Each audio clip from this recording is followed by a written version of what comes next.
Baik, Bismillahirrahmanirrahim. Assalamualaikum warahmatullahi wabarakatuh. Selamat siang rekan-rekan. Salam sejahtera untuk kita semua.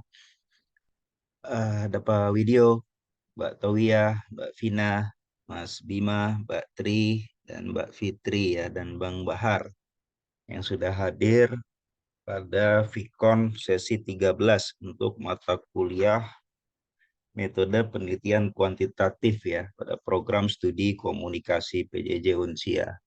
Nah, ya, terima kasih Pak Widyo. Tadi teman-teman saya mohon maaf karena muncul indikator loss pada modem WiFi Pak Widyo sehingga loss koneksi gitu ya. Ada apa hambatan di masalah koneksi sehingga semoga saja ini menggunakan tethering dan tidak bermasalah teman-teman. Dan yang paling penting adalah kuota saya cukup ya Pak Widyo ya. Yang paling penting kan itu kalau tethering. Suara saya terdengar, teman-teman. Terdengar, Pak. Terdengar, Terdengar Pak. ya. Oke, Mbak Fitri, Mbak Towi ya. Baik, di sesi ke-13 ya untuk mata kuliah metode penelitian ini kuantitatif kita akan mencoba ya mengulas dan seperti biasa ya pada prinsipnya teman-teman ya memang banyak sekali diskusi untuk persoalan dari metode penelitian kuantitatif ya terlebih dalam lingkup komunikasi gitu. Jadi kan memang menjadi suatu tantangan ya, menjadi challenge gitu kan teman-teman yang memutuskan untuk menggunakan metode kuantitatif terlebih terbiasa ya menggunakan metode kualitatif gitu. Mungkin dari awal semester gitu.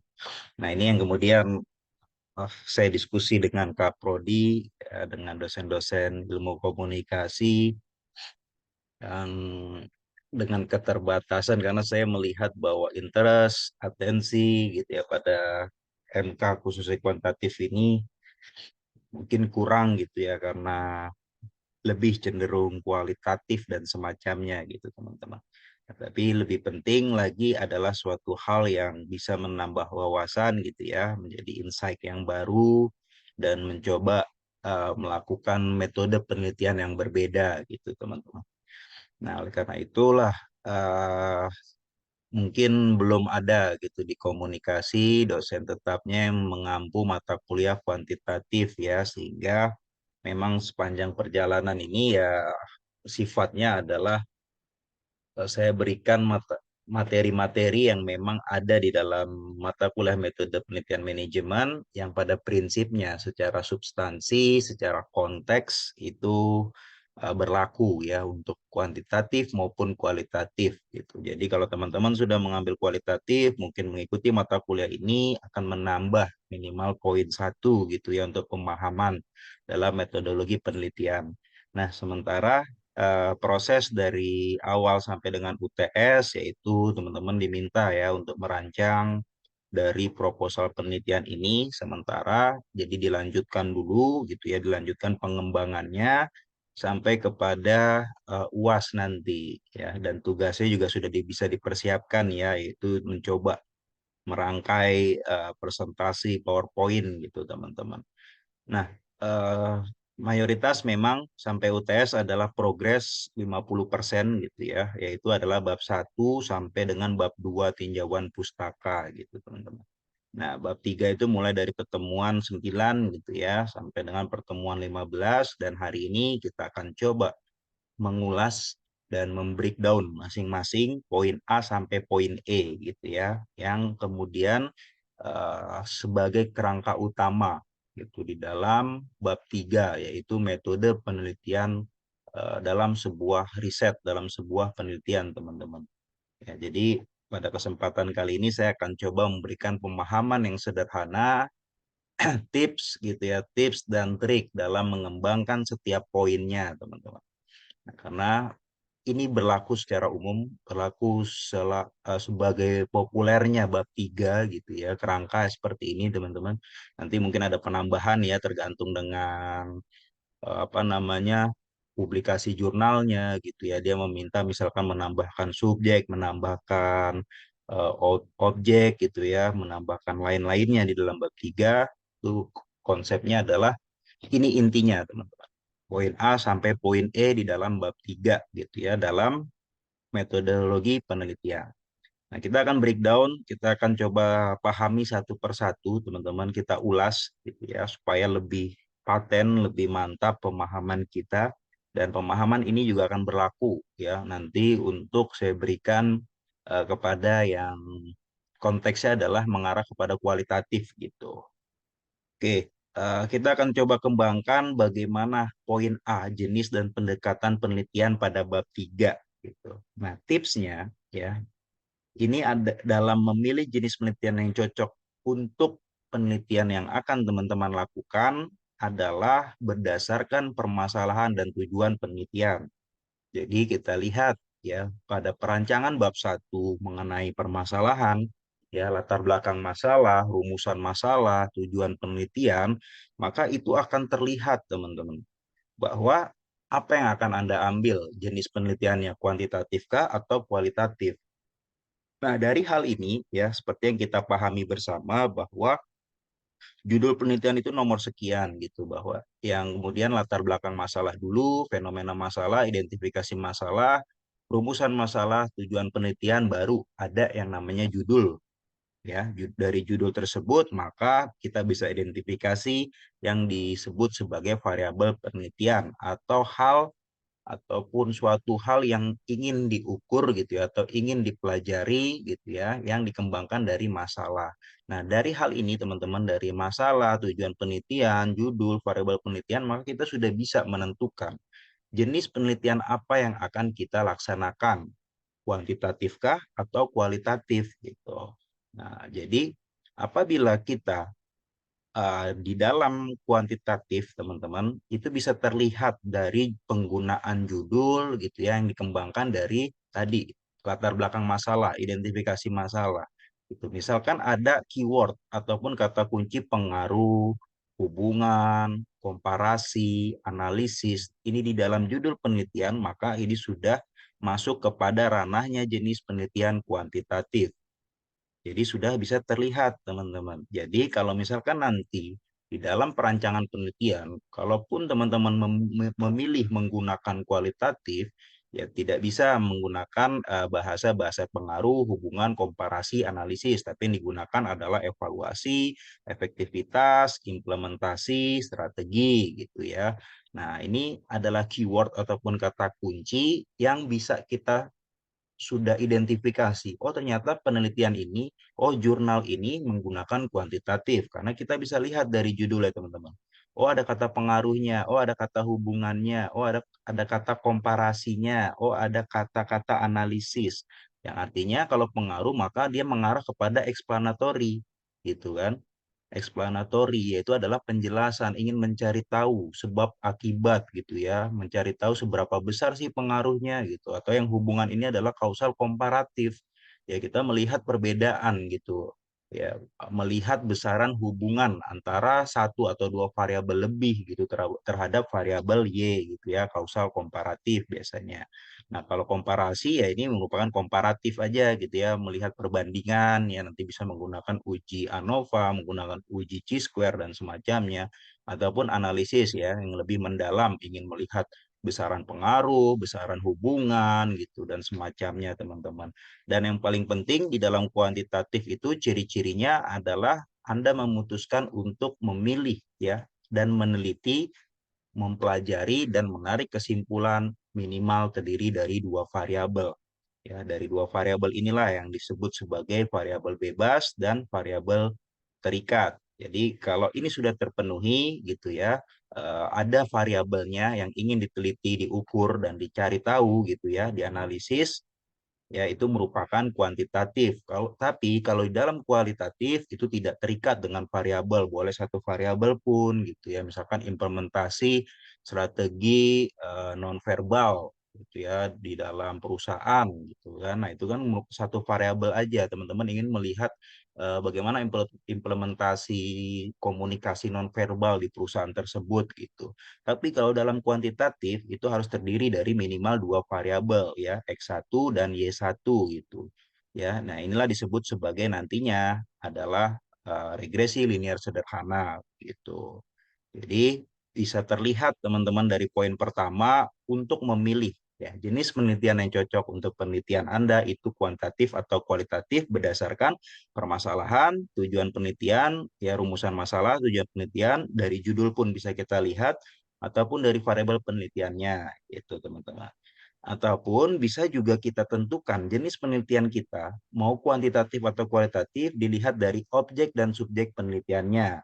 Nah, ini dilihat juga dari judulnya, juga bisa lihat gitu ya dari mungkin rumusan masalah. Katakan Anda ingin melihat kinerja public relation ya, kinerja public relation artinya kan teman-teman ingin melihat ya bahwa siapa yang akan Anda teliti, apa yang akan Anda teliti yaitu adalah kinerja public relation dari perusahaan itu gitu. Kemudian subjeknya siapa yang diteliti yaitu adalah PR-nya gitu kan.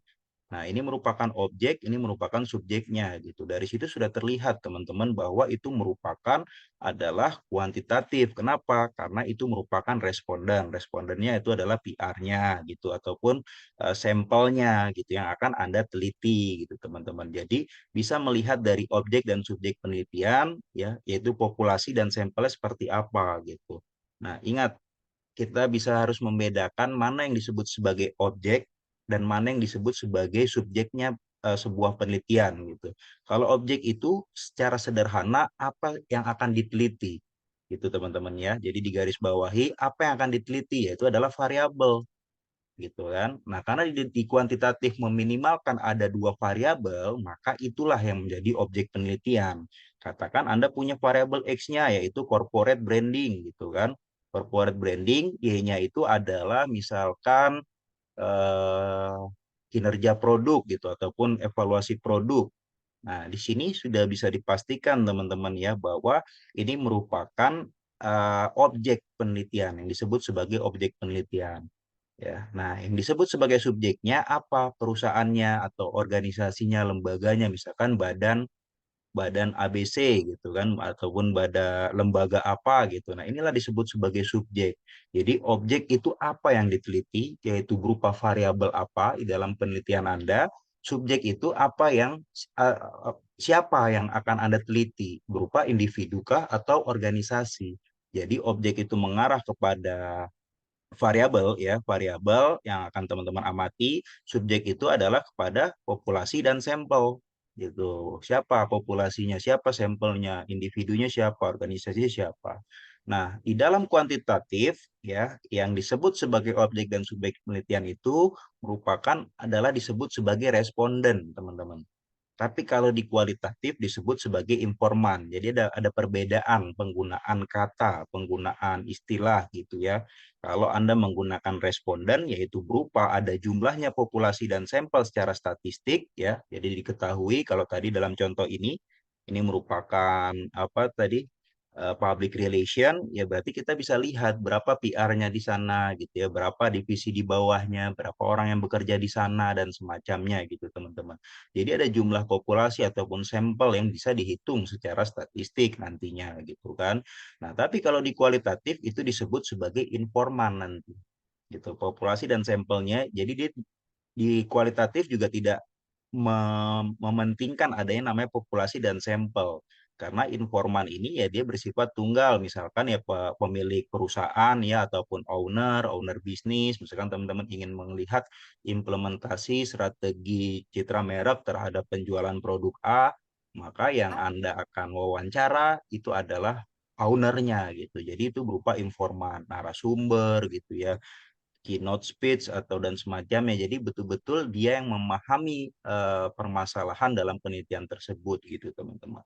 Nah, jadi dari kedua hal ini ya, nomor satu dan nomor dua, maka kita sudah bisa menentukan jenis penelitian apa yang cocok untuk kita lakukan dalam sebuah penelitian ya gitu teman-teman. Itu tips dan trik dan pemahaman yang sederhana. Nah, setelah Anda memilih gitu ya, setelah teman-teman memilih jenis penelitian kuantitatif atau kualitatif nantinya, maka juga harus dimention nanti di poin A ini gitu ya. Di poin A ini, di poin jenis dan pendekatan penelitian, teman-teman sudah memilih nih, oh kuantitatif gitu. Maka kuantitatif yang seperti apa gitu.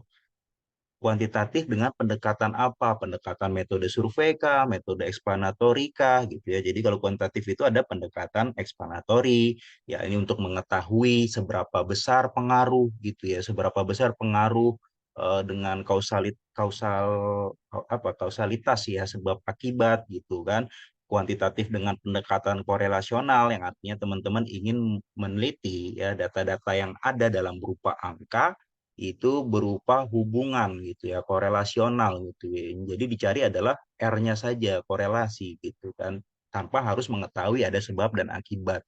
Kalau yang pertama ini kan teman-teman harus mengetahui secara teori ya, grand teori bahwa memang variabel X ini secara teori dia punya pengaruh ya, dia bisa menjadi penyebab sebab akibatnya. Jadi ada hukum kausalitas di sana gitu kan, makanya disebut sebagai pendekatan eksplanatori atau kuantitatif dengan pendekatan kausal komparatif yang artinya dia membandingkan adanya dua variabel X1 ataupun X2 gitu kan atau enggak dengan dua variabel saja dia bisa bandingkan. Kita ingin cari tahu ada tidak perbandingannya antara X1 dengan X2 gitu ataupun X1 dengan Y dan semacamnya gitu teman-teman. Nah, ketiga poin ini, poin teratas ini itu tidak bisa digunakan dengan menggunakan pendekatan jenis apa namanya jenis penelitian kualitatif gitu. Tapi kalau kuantitatif semua bisa masuk kepada poin 1 sampai dengan poin 6 ini.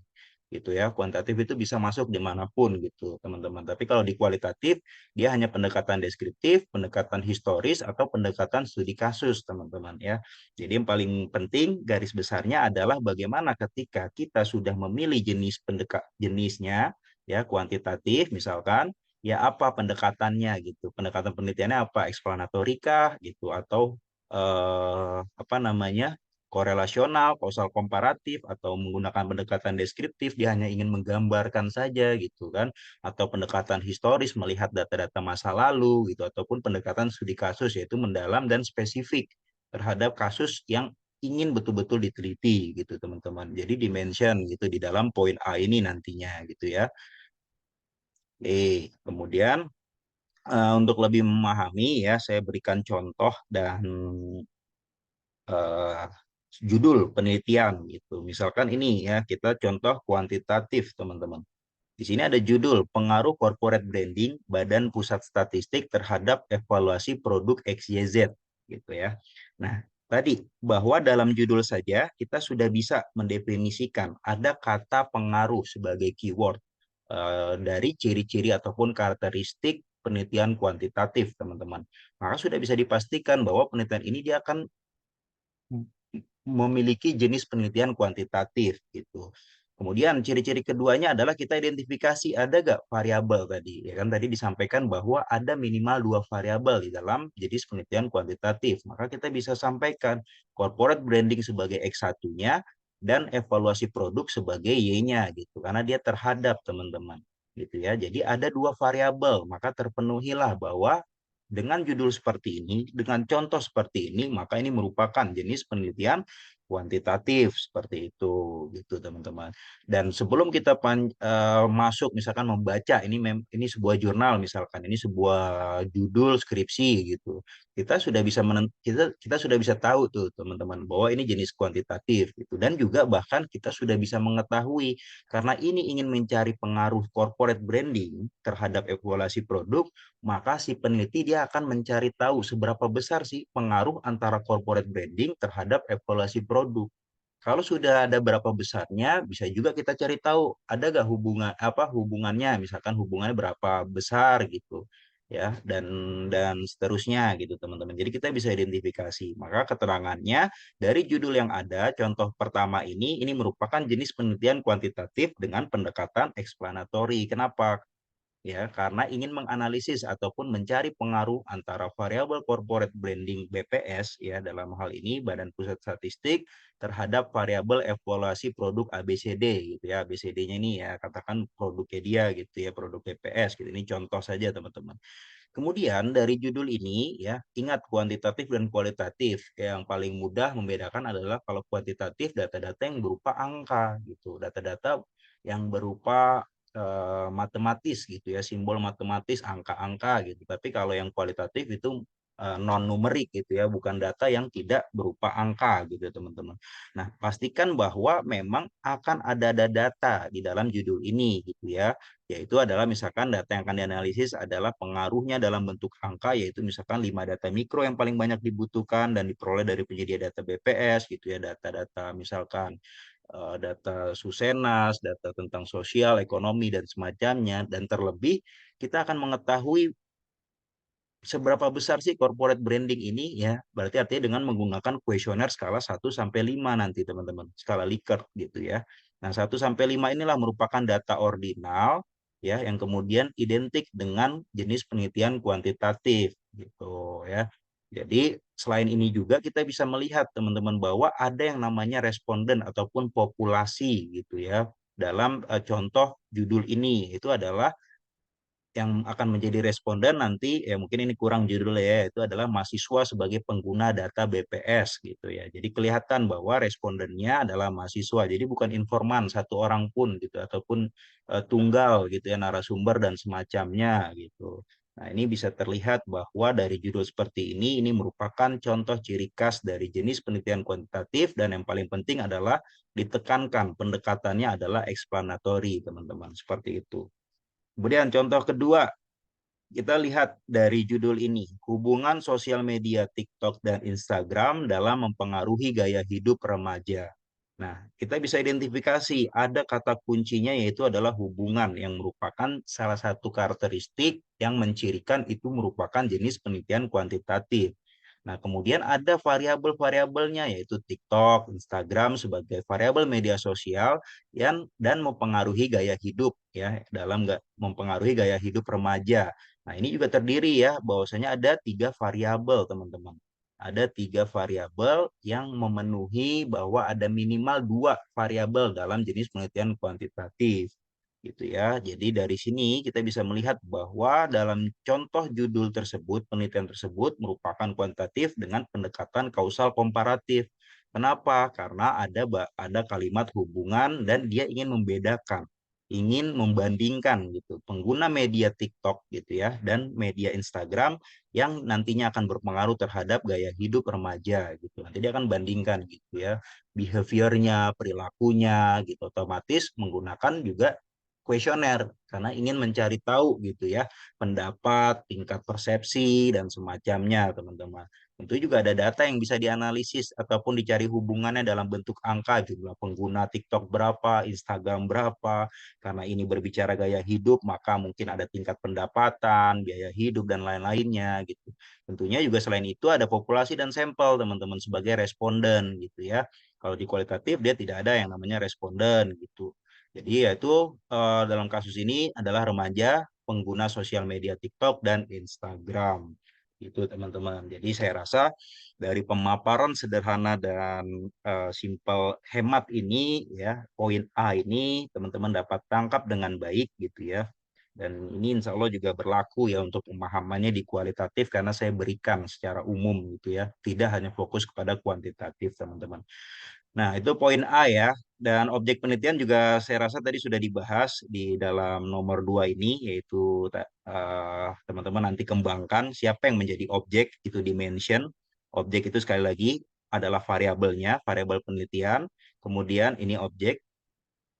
Kemudian subjeknya itu adalah siapa gitu ya, responden gitu, ataupun populasi dan sampel ya, ini adalah subjeknya. Nanti teman-teman kembangkan. Oke, sebelum saya masuk ke poin C, ada pertanyaan ataupun diskusi, silakan teman-teman.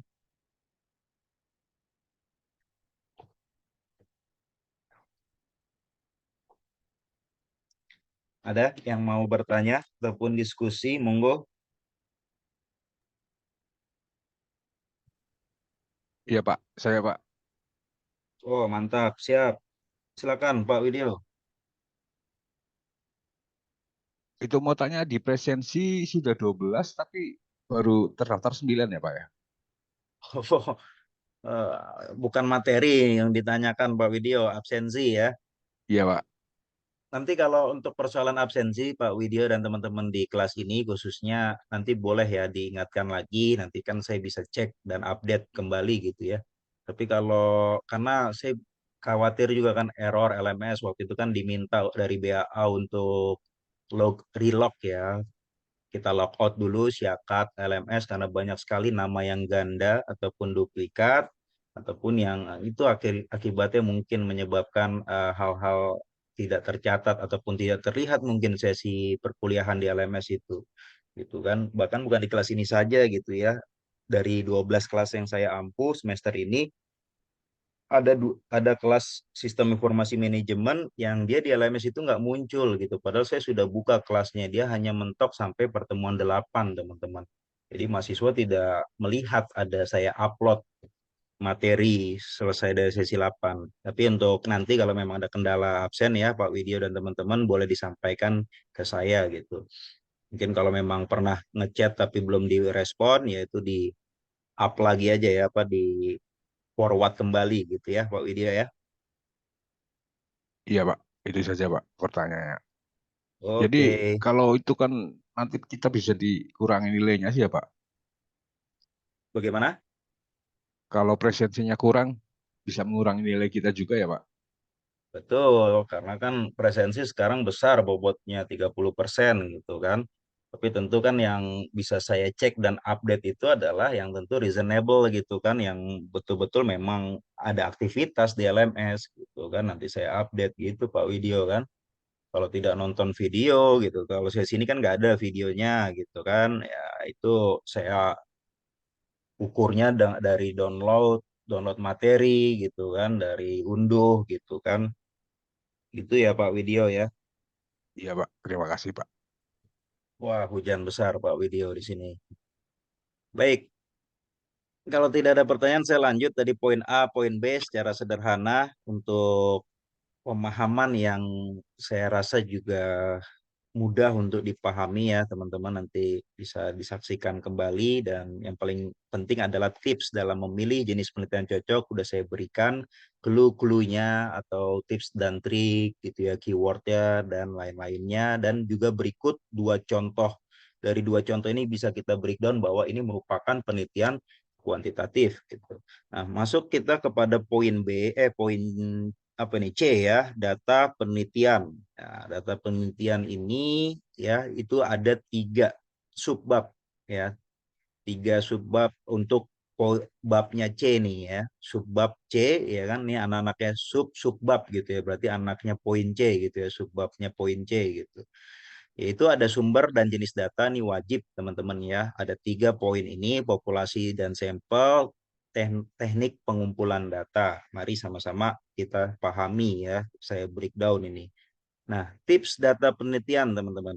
Bagaimana cara mengembangkan data penelitian yang baik dan mudah gitu, yaitu adalah mengacu sama yang namanya permasalahan, ataupun kembali lagi ke latar belakang masalah, rumusan masalah, tujuan penelitian seperti apa. Dari judul pun juga bisa kita lihat objeknya dan subjek penelitiannya. Jadi berkaitan teman-teman. Dari yang tadi kita bahas sampai kepada poin berikutnya di bawah itu berkaitan. Yang pertama, poin pertama subbab untuk poin C yaitu data penelitian adalah sumber dan jenis data. Nah, kuantitatif ya. Jadi saya memberikan juga pemahaman untuk yang kualitatif ya. Kuantitatif dia akan baik itu kuantitatif maupun kualitatif jenisnya ya, itu akan ada terdiri dari sumber data berdasarkan pengumpulannya, yaitu ada data primer dan data sekunder gitu. Sama baik itu kuantitatif maupun kualitatif. Jadi teman-teman nanti bisa kembangkan ya poin C, kemudian nomor 1 ini ya seperti ini, bahwa kuantitatif data primernya adalah data yang dikumpulkan langsung oleh peneliti, itu aja ya, data yang langsung dikumpulkan oleh peneliti ya, misalkan berupa angket, kuesioner gitu kan, data yang relevan yang teman-teman misalkan ingin mengetahui corporate image atau branding image gitu kan, branding corporate branding gitu kan, ataupun ingin mengetahui bagaimana penerapan strategi PR gitu kan, teman-teman datang langsung gitu ke ke subjek penelitian yang ada gitu kan untuk mencari data terkait misalkan kinerja, terkait dengan evaluasi produk, terkait dengan image seperti apa. Nah, ketika teman-teman datang ke subjek penelitian dan itulah merupakan proses pengumpulan langsung oleh peneliti ya yang disebut sebagai data primer. Nah, ataupun dengan nanti ketika teknik pengumpulan datanya, ya teman-teman ingin mencari datanya berupa angket ataupun kuesioner sebagai instrumen teknik pengumpulan data, maka itu juga merupakan data primer. Data sekundernya itu adalah data yang sudah ada gitu, yang sudah teman-teman bisa peroleh dari berbagai macam sumber seperti buku, jurnal, bagian terkait, dan semacamnya. Jadi sumber dan jenis data pada poin nomor 1 untuk subbab C gitu ya pada bab 3 metode penelitian itu seperti itu ya, ada data primer dan data sekunder. Jadi teman-teman boleh tambahkan ada jenis dalam kuantitatif itu berupa data cross section gitu ya atau data yang dikumpulkan tidak mengacu sama runtutan waktu. Ada juga yang disebut sebagai data time series ya. Ini sifat datanya. Kalau ini kan pengumpulan data berdasarkan sumber ya, sumber pengumpulan datanya yaitu data primer dan data sekunder. Nah, kalau ini data berdasarkan sifat ataupun waktunya yang dikumpulkan. Kalau tadi cross section ini adalah data yang tidak mengacu sama runtutan waktu ya seperti misalkan Anda menggunakan kuesioner ataupun angket jadi kan mau disebar hari ini kemudian lusa atau minggu depan atau bulan depan gitu ya jadi tidak mengacu sama runtutan waktu tapi kalau data time series itu merupakan data yang runtutan waktu misalkan teman-teman melihat ingin mengetahui pengaruh daripada apa namanya mengetahui pengaruh terlogin lagi admin pengaruh apa angket dan kuesioner ya ingin mengetahui pengaruh apa namanya tadi branding corporate dengan evaluasi produk gitu misalkan teman-teman. Nah, jadi itu merupakan dilihat ya dari tahun misalkan runtutan waktu dari tahun 2015 sampai tahun 2023 gitu. Nah, ini merupakan data time series gitu ya. Nah, sama kalau kualitatif yang membedakan adalah teknik pengumpulan datanya, teman-teman. Kalau data primer pada kuantitatif maka menggunakan angket, kuesioner dan lain-lainnya gitu ya untuk mengukur perspektif pandangan ya ataupun tanggapan dari responden. Tapi kalau di kualitatif data primernya itu adalah data apa namanya yang dikumpulkan langsung oleh peneliti berupa observasi, wawancara, analisis dokumen, data yang relevan gitu teman-teman ya. Nah, kemudian kalau data sekundernya sama, dia berupa buku, jurnal, bagian terkait dan lain-lainnya. Oke, itu untuk poin 1 sumber dan jenis data. Kemudian yang kedua populasi dan sampel ya. Populasi dan sampel. Tips dalam menentukan jumlah populasi dan sampel ini dia mengacu pada jenis penelitian serta objek dan subjek penelitiannya ya. Kalau di kuantitatif maka disebut sebagai responden, teman-teman. Kalau kualitatif itu dia informan, narasumber gitu ya.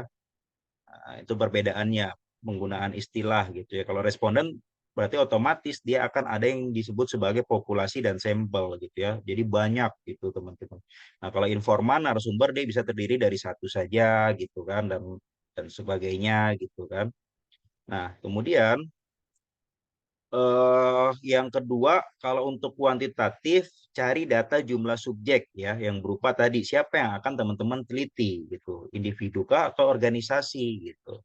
Nah, misalkan subjek penelitian pegawai di PT A gitu, misalkan tadi PT Badan Pusat Statistik ingin mengetahui corporate branding, maka populasinya adalah seluruh pegawai di PT A tadi gitu atau enggak pegawai di Badan Pusat Statistik tadi gitu teman-teman ya. Jadi itu populasinya. Kemudian kalau dia banyak misalkan ada 1000 sekian maka teman-teman menggunakan teknik yang disebut sebagai teknik sampling gitu ya dalam penggunaan sampling teman-teman.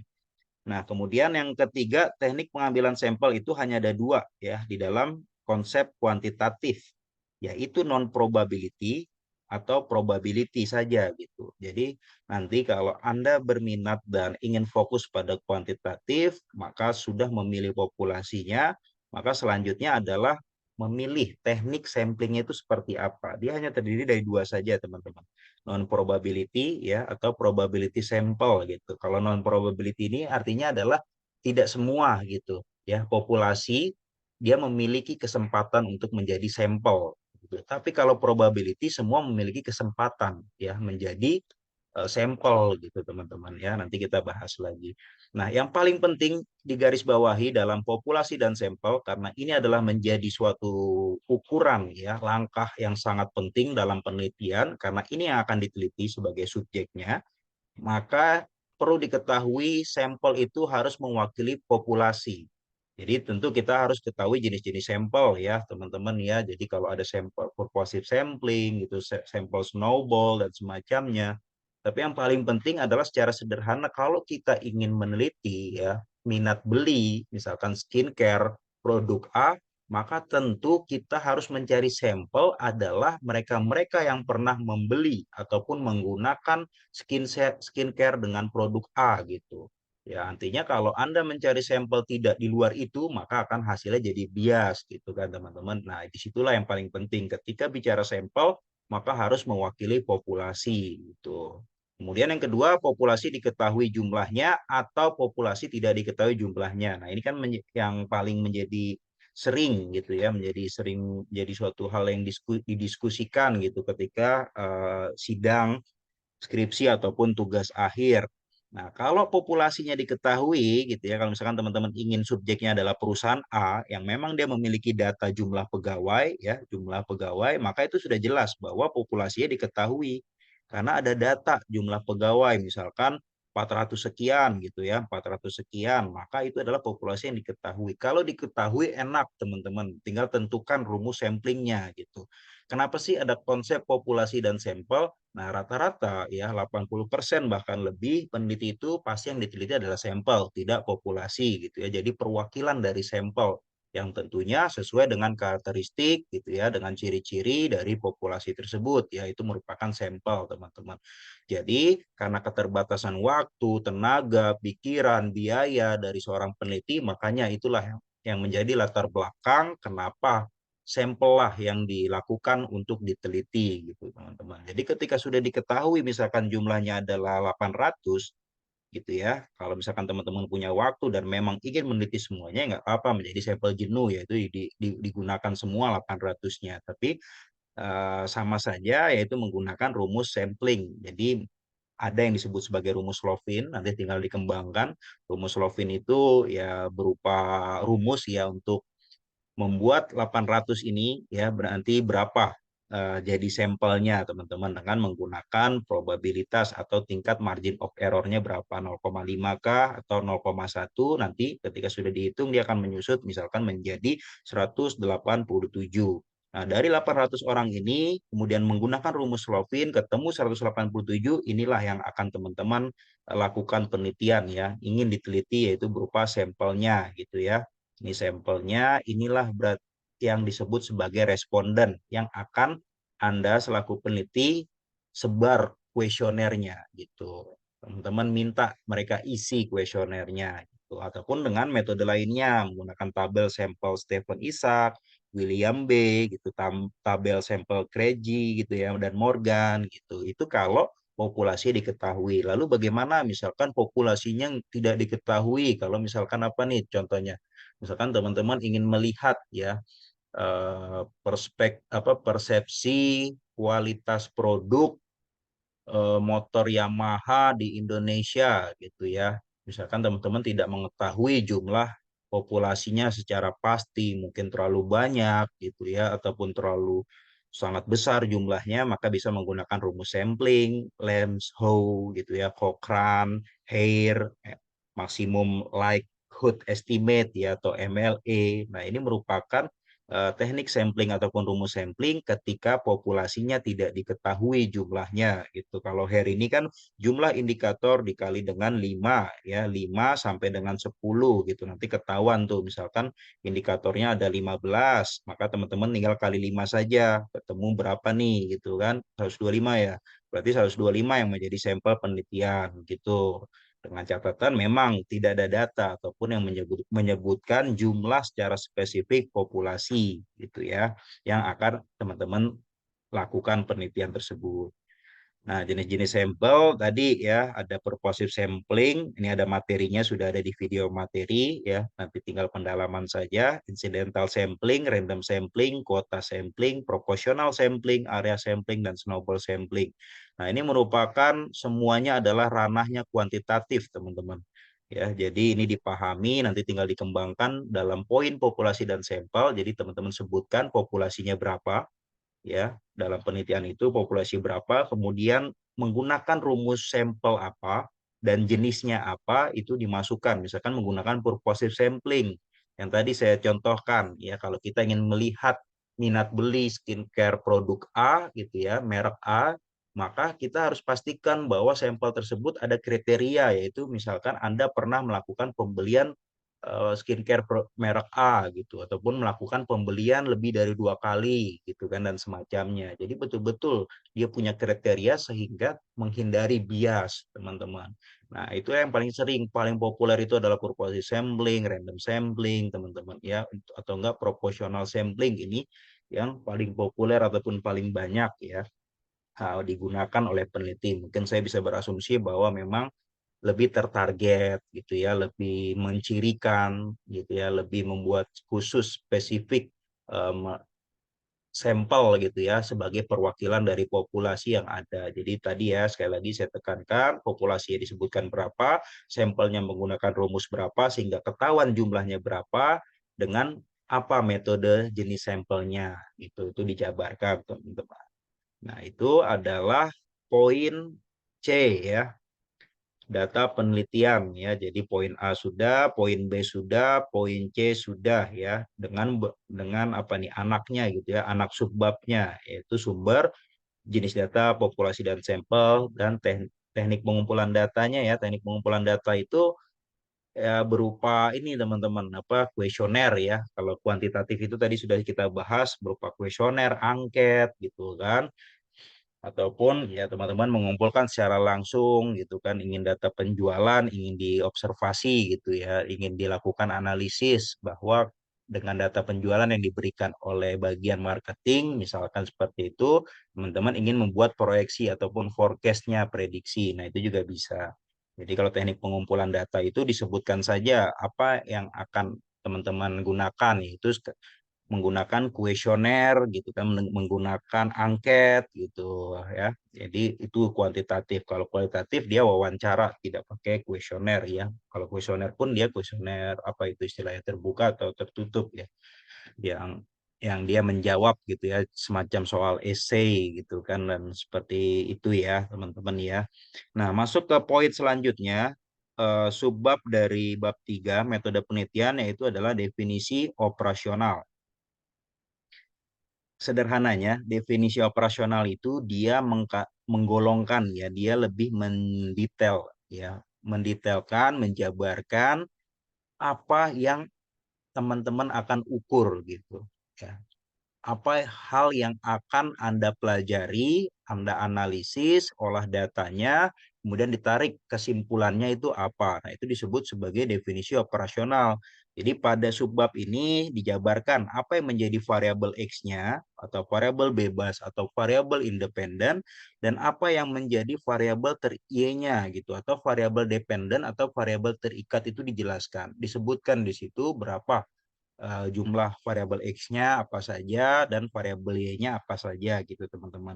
Nah, paling populer dan tentu yang berlaku ya secara umum itu dibuat dalam bentuk tabel yang setidaknya terdiri dari pertama adalah variabelnya, teman-teman sebutkan variabelnya apa yang digunakan, kemudian definisi operasional gitu ya, kemudian indikatornya apa. Karena sekali lagi, kalau teman-teman sudah di kuantitatif, maka variabel itu selalu suatu hal yang bisa diukur, ya dihitung gitu ya, maka dia harus memiliki indikator, teman-teman. Gitu ya. Indikator yang membentuk variabel ini gitu ya. Nah, itu disebut sebagai indikator gitu ya, membentuk variabel. Dan juga terdiri dari skala pengukuran. Contohnya seperti ini, tabel definisi operasional terdiri dari variabel, definisi operasional, indikator dan skala pengukuran. Nah, kalau dalam case contoh ini ya yang kita ambil contoh pertama, contoh kuantitatif yang pertama ini tentang corporate branding. maka definisi operasionalnya bisa dibuat dalam bentuk tabel seperti ini. Jadi yang pertama disebutkan dulu variabel terikatnya gitu ya, variabel Y-nya, yaitu adalah mengenai evaluasi produk. Nah, kemudian kolom kedua yaitu adalah definisi operasional. Nah, definisi operasional ini yang perlu dicatat adalah dia bukan definisi secara teori atau secara pakar gitu ya. Tapi Anda definisikan apa yang dimaksud dengan evaluasi produk pada penelitian ini. Itulah disebut sebagai definisi operasional. Jadi bedakan mana tinjauan pustaka, yaitu adalah definisi dari pakar, definisi dari ilmuwan, dengan definisi operasional. Nah, operasional ini adalah secara spesifik gitu. Definisi secara spesifik apa sih di penelitian ini yang disebut sebagai evaluasi produk itu apa gitu kan. Jadi contohnya gini, dalam hal ini produk dari BPS yang peneliti ingin rujuk adalah data ABCD, yaitu ABCD merupakan survei pengumpulan data sosial, kependudukan, dan lain-lain sebagainya gitu ya teman-teman. Nah, kemudian paling penting ada kolom indikator. Kira-kira untuk membentuk evaluasi produk menggunakan indikator apa sih? Yaitu indikator evaluasi produk. Misalkan dia hanya terdiri dari satu saja. Nah, dan kemudian itu harus dicantumkan sumber ataupun referensinya, teman-teman. Jadi yang namanya indikator variabel itu kita tidak bisa buat ya, kita harus merujuk sama yang namanya peneliti terdahulu ataupun pakar dan semacamnya. Nah, kemudian kolom selanjutnya adalah skala pengukuran. Kira-kira untuk mengukur evaluasi produk ini, teman-teman akan gunakan teknik pengumpulan data apa? Skala pengukurannya, yaitu di sini dalam contoh ini adalah semantik differential scale. Ya, contohnya kalau semantik difference scale itu ya satu itu ya misalkan kinerjanya sangat buruk ya. Jadi 7 itu dia semakin baik, semakin positif gitu. Artinya evaluasi produknya semakin positif. Jadi dia tingkatan teman-teman. Semantik difference scale gitu ya. Jadi ada butir 0 ini ya, ada 7 butir. Jadi semakin ke kanan gitu ya. 1 sampai 7 ini mengarah ke positif dan ini mengarah kepada negatif. Itu disebut sebagai semantik differential scale gitu ya. Nah, kemudian contoh yang kedua, maka masukkanlah variabel X-nya. Ya, variabel X-nya itu tadi adalah corporate branding. Nah, maka sama ya, jangan didefinisikan sebagai apa itu corporate branding berdasarkan para pakar, tidak. Tapi apa corporate branding dalam contoh hal ini, yaitu corporate branding, proses membentuk persepsi masyarakat, yakni BPS ya, Badan Pusat Statistik, dalam menciptakan persepsi yang menggambarkan produk data yang berkualitas, terlengkap, dan terdepan. Nah, kemudian kolom selanjutnya adalah indikator, teman-teman ya. Indikator untuk mengukur corporate branding, peneliti menggunakan 4 indikator yang bersumberkan dari Soiden et al. Tahun 2006. Yaitu ada 4 indikator yang bisa membentuk corporate branding gitu kan, yaitu corporate recognition, corporate image, corporate reputation, corporate loyalty. Nah, 4 inilah yang akan digunakan untuk pengukuran menggunakan skala Likert ya, skala pengukurannya yaitu dalam kuesioner. Jadi bisa dibayangkan bahwa dari tabel definisi operasional ini sudah ketahuan ya bahwa nanti akan menggunakan tabel kuesioner ya, daftar pernyataan-pernyataan mengenai corporate recognition, corporate image, corporate reputation, dan corporate loyalty dengan menggunakan skala Likert ya, 1 sampai dengan 5, berarti STS itu 1 gitu ya, 2 itu dia TS tidak setuju, kemudian 3 itu dia netral ya, ataupun ragu-ragu, 4 itu dia setuju, 5 itu adalah sangat setuju teman-teman. Ya, jadi nanti responden tinggal centang saja gitu ya. Oh, berarti dia jawab nomor 3 yaitu netral, jawab nomor 5 yaitu sangat setuju, seperti itu. Ya, itu tabel definisi operasional untuk poin D ya pada bab 3 metode penelitian ya. Ini berlaku ya untuk segala macam bentuk standar untuk penelitian, teman-teman. Nah, ya, jadi diingat, jadi dalam bentuk tabel ada variabel, definisi operasional, indikator, dan skala pengukuran. Nah, selanjutnya adalah poin metode analisis data ya. Jadi metode analisa data dalam kuantitatif tentu adalah berupa analisa data secara statistika, teman-teman. Ya, jadi metode analisa data poin E, poin terakhir dalam bab 3.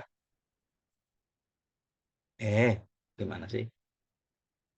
Poin E.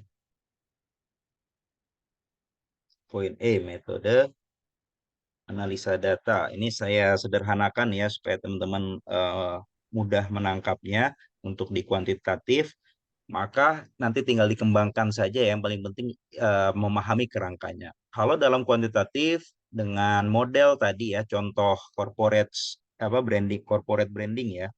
Corporate branding terhadap evaluasi produk karena dia ingin mencari pengaruhnya, maka kita sudah punya apa ya, penerawangan gitu bahwa nanti kita akan menggunakan teknik metode analisa regresi gitu ya untuk mengetahui seberapa besar pengaruh antara corporate branding gitu ya dengan evaluasi produk. Nah, karena kita menggunakan regresi linier, maka tentu teman-teman ya ini yang membuat bobot kuantitatif, penelitian kuantitatif ini terkesan lebih rumit gitu ya, karena apa ya, dari A sampai Z itu berupa data statistika ya, pengolahan data gitu. Nah, karena dalam menggunakan konsep regresi linier, ada asumsi-asumsi yang perlu dilakukan, yang perlu dijalankan dulu sebelum kita masuk kepada analisa regresi linier, teman-teman. Supaya apa? Hasilnya akurat, hasilnya valid, reliable gitu. Sehingga kita bisa masuk ke yang namanya uji hipotesis untuk menjawab hipotesis yang Anda sudah buat pada bab 2 ya, setelah kerangka penelitian gitu kan. Nah, oleh karena itu, sebelum kita masuk kepada analisa regresinya dan menguji hipotesis, maka perlu ya asumsi-asumsi dilakukan. Yang pertama adalah langkahnya uji validitas, uji instrumen. Uji instrumen ini dia terdiri dari validitas dan reliabilitas ya. Reliabilitas. Nah, ini adalah digunakan untuk menguji apakah kuesioner yang kita gunakan itu dia valid atau tidak. Kalau valid, maka menggunakan ujinya adalah correlation product moment ya. Wah, pusing nih kayaknya nih kalau nggak terbiasa statistik teman-teman. Tapi ini memang ya untuk instrumen pengolahan datanya. Nah, valid menggunakan metode correlation product moment dengan cara membandingkan antara nanti ya R hitung dengan R tabel. Nanti teman-teman bisa kembangkan ya. Yang penting poinnya. Kemudian untuk reliabilitas itu dia menggunakan Cronbach's alpha. Cronbach's alpha dengan kriteria pengambilan keputusannya apabila nilai Cronbach's alpha-nya lebih dari 0,60, maka butir-butir pernyataan dalam kuesioner itu disampaikan valid gitu ya, lebih dari 60. Tapi kalau yang valid ini teman-teman, kalau nilai R hitung lebih besar dari nilai R tabel ya, R hitung dengan nilai R tabel, maka butir-butir pernyataan dalam kuesioner itu adalah valid gitu ya, yaitu adalah tepat untuk digunakan dalam membentuk variabel tersebut. Jadi indikatornya tepat digunakan untuk mengukur variabel corporate branding gitu ya. Misalkan di sini ada 5 pernyataan gitu ya. Lima-limanya itulah valid untuk membentuk corporate image gitu ya, corporate branding gitu. Nah, ini uji instrumen yang pertama dilakukan yaitu adalah validitas dan reliabilitas. Jadi itu dalam metode analisa data. Ini satu deh.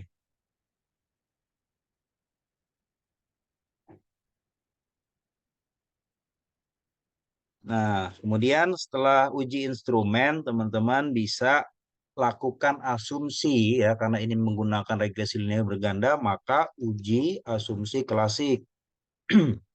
Uji asumsi klasik ini dia terdiri dari pertama uji normalitas, kemudian uji heterokedastisitas, kemudian uji multikoliniaritas, kemudian ada uji autokorelasi,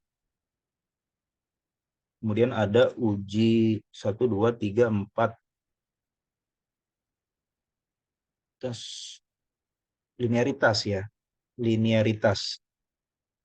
Nah, inilah kuantitatif teman-teman ya. Jadi dalam mengembangkan poin E nanti ini baru bersifat teori saja ya, belum dihitung gitu, belum dianalisa, belum diolah datanya. Karena ini bab 3, nanti bab 4 itu ya teman-teman ya, ketika sudah mengumpulkan data.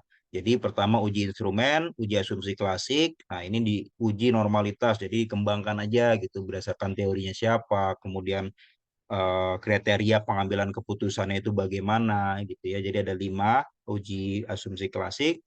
Baru setelah melakukan itu, bisalah kita melakukan yang namanya uji analisa regresi regresi sederhana ya, karena hanya terdapat satu variabel X dan satu variabel Y, yaitu tadi contohnya ini yang kita gunakan ya, corporate branding dan evaluasi produk. Nah, di sini poin 3-nya uji analisa regresi sederhana, teorinya seperti apa, ya dicari teorinya, setiap poin teorinya apa, kriteria pengambilan keputusannya apa gitu. Gitu. Nah, kemudian yang setelah itu uji analisa regresi sederhana untuk mengetahui seberapa besar pengaruhnya antara corporate branding dengan evaluasi produk, baru teman-teman bisa uji hipotesis gitu ya. Uji hipotesis ini dia terdiri dari uji T ya dan uji F. Nah, ini dikembangkan ya. Jadi kalau uji T itu nanti dilihat dari nilai signifikansinya juga gitu ya. Nah, uji T ini adalah secara parsial atau secara masing-masing. Sementara kalau uji F itu adalah secara simultan. Nah, uji F ini bisa berlaku ketika teman-teman memiliki minimal 2X, dua variabel X ya, dua variabel X. Itu kalau uji parsial ya bisa ya, karena itu satu X dengan Y gitu. Jadi masing-masing. Sekali lagi uji T parsial itu adalah uji hipotesis untuk menguji apakah adanya pengaruh secara signifikan antara variabel X1 terhadap Y gitu. Tapi kalau uji F itu adalah uji secara bersama-sama.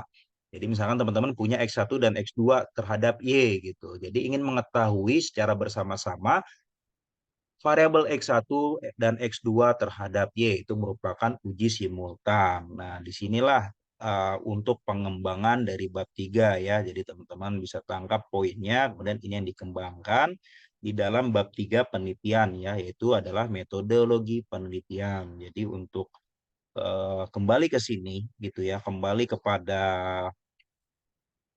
kerangka proposal penelitian ya, mau itu nanti tugas akhir maupun membuat jurnal, publikasi dan semacamnya, ya teman-teman sudah bisa memahami ya. Tadi saya sudah breakdown poin A sampai poin E khususnya dalam konteks penelitian kuantitatif.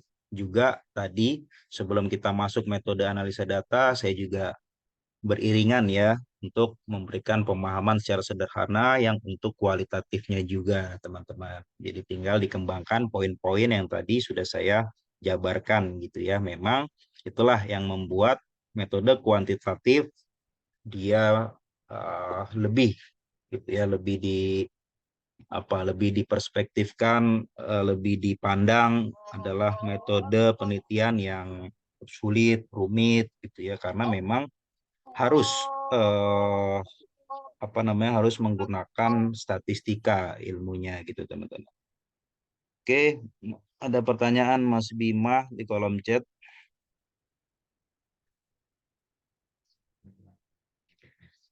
Izin bertanya, untuk jenis penelitian kuantitatif, apakah ada penelitian tidak menggunakan perhitungan statistik? Jika ada penelitian yang bagaimana yang bisa, Pak? Terima kasih. Baik, jika kuantitatif maka sesuai dengan sifat ya. Terima kasih Mas Bima pertanyaannya ya. Jadi sesuai dengan kategori ya, kategorisasi penelitian, kuantitatif itu berdasarkan sifatnya maka berupa data-data yang sifatnya numerik yang kemudian eh, perlu menggunakan teknik statistika gitu. Jadi mungkin sejauh ini ya wajib bukan ya, artinya pasti harus menggunakan statistika. Baik itu pun kuantitatif dengan pendekatan deskriptif pun itu tetap menggunakan ilmu statistika, teman-teman. Karena kan walaupun sederhana secara arti deskriptif itu kan ya kita mendeskripsikan saja gitu ya, menggambarkan saja gitu. Tapi dengan metode kuantitatif ya, jenis kuantitatif, maka kita mendeskripsikannya dengan statistika, yaitu menampilkan pie chart gitu ya, menampilkan diagram batang gitu ya. Itu kan merupakan lingkup statistik deskriptif yang mungkin pernah saya ampu juga ya di komunikasi ini, statistika sosial gitu. Jadi sejauh ini kalau untuk kuantitatif Mas Bima dan teman-teman yang lain, maka dia lebih mengarah pada sifatnya ya, yaitu data-data berupa numerik yang kemudian memerlukan teknik statistika di dalamnya gitu. Gitu Mas Bima. Oke, ada lagi teman-teman yang lain? Silakan, ada pertanyaan ataupun diskusi. Selamat sore, Pak. Sore sebentar. Bertanya, Iya, Pak, Charlie. silakan Kak Charlie. Ini tanyakan kalau seandainya saya mau meneliti, gini, judulnya begini misalnya, pengaruh variabel X terhadap variabel Y gitu kan. Terus karena definisi operasionalnya, identifikasinya itu kan ada beberapa turunan, berarti dia misalnya ke variabel X itu dia ada beberapa poin yang harus diteliti gitu. Misal ada 4 atau variabel Y ada 3 misalnya itu. Berarti saya hipotesisnya lebih dari 1 misalnya gitu kan Pak. Nah kalau seandainya hipotesis saya lebih dari 1, itu dia jadinya nanti variabel X-nya itu variabel X1, X2 atau dia tetap aja Pak gitu, variabel X-nya sama variabel Y gitu. Apa harus X1, Y1 gitu. Kalau kita jabarkan dari definisi operasionalnya, dia kan harus ada identifikasinya gitu. Baik, ini pertanyaan bagus sekali ya. Bu Charlie Viviani ya, terima kasih atas diskusinya yang sangat bagus sekali. Ini sangat sangat luar biasa ya pertanyaannya. Oke, saya tangkap poinnya Bu Charlie Viviani ya. Jadi paling sederhana pemahamannya ya, tips untuk memahaminya. Jadi kalau misalkan teman-teman ya menggunakan dua variabel ya, dua variabel X, kita bisa lihat tuh ya berapa hipotesisnya, berapa nanti analisanya, itu bisa lihat dari yang namanya kerangka penelitian yang sudah teman-teman buat gitu di bab 2 gitu. Nah, misalkan di sini penelitiannya tadi ada ingin menggunakan dua variabel X gitu ataupun satu ya sama saja. Misalkan di sini variabel itu selalu dia memiliki indikator, teman-teman. Nah, indikator itu ya terdiri dari satu atau lebih ya tergantung referensinya gitu. Jadi indikator pertama X11 gitu ya, X11, ini X12, dan ini X13 nih, yang artinya indikator ini yang diharapkan dapat membentuk variabel X1, teman-teman, gitu kan. Nah, ini kan kita ingin melihat pengaruhnya terhadap Y gitu ya. Berikut juga dengan X2, pasti dia memiliki indikator ada berapa, ada 3 atau 4 gitu ya, berdasarkan sumbernya. Y-nya juga ada berapa indikator untuk membentuk Y tersebut gitu. Ya, masing-masing menuju Y. Nah, dari gambar kerangka penelitian ya ataupun identifikasi kita terhadap judul penelitian ya, ini sudah bisa dipastikan teman-teman. Ini sudah pasti hipotesisnya maksimal adalah 3. Ya, hipotesisnya jumlah ada 3, yaitu ingin kita cari adalah pengaruh X1 terhadap Y, kemudian X2 terhadap Y, ya, dan X1, X2 terhadap Y. Nah, inilah yang disebut sebagai uji parsial tadi, uji parsial, ini juga parsial, dan ini disebut sebagai hipotesis simultan. Ya, jadi dari gambar kerangka analisis penelitian, ya, kita identifikasi, kita menggunakan variabelnya berapa, maka akan nanti membentuk hipotesisnya itu maksimal 3, teman-teman ya. Karena ada 3 variabel gitu kan. Ataupun kalau misalkan Anda cuma punya X1 terhadap Y, maka itu hanya satu variabel saja, teman-teman. Satu hipotesis saja, yaitu adalah X1 terhadap Y gitu. Jadi bukan indikatornya yang dilakukan sebagai hipotesis gitu. Karena indikator ini menjadi satu kesatuan yang membentuk X1 gitu ya. Jadi punya 3 hipotesis kalau berdasarkan ilustrasi kerangka penelitian. Kalau Anda punya 2 variabel X dan 1 variabel Y, maka akan terdiri dari maksimal 3 hipotesis. Yaitu X1 X1 dia berpengaruh terhadap Y, yaitu artinya adalah parsial secara masing-masing. Kemudian X2 terhadap Y juga parsial secara masing-masing. Dan yang ketiga adalah secara simultan. X1, X2 berpengaruh secara positif dan signifikan terhadap Y. Bunyi hipotesis seperti itu. Begitu Bu Charlie dan teman-teman. Seperti itu. Oh, jadi bukan tergantung dengan indikatornya ya, Pak ya? Ya, bukan tergantung indikator, tapi variabelnya ya, variabelnya. Variabelnya ya. Oke, makasih Pak, ngerti Pak. Makasih ya. Oke, sama-sama. Ada lagi teman-teman yang ingin diskusi?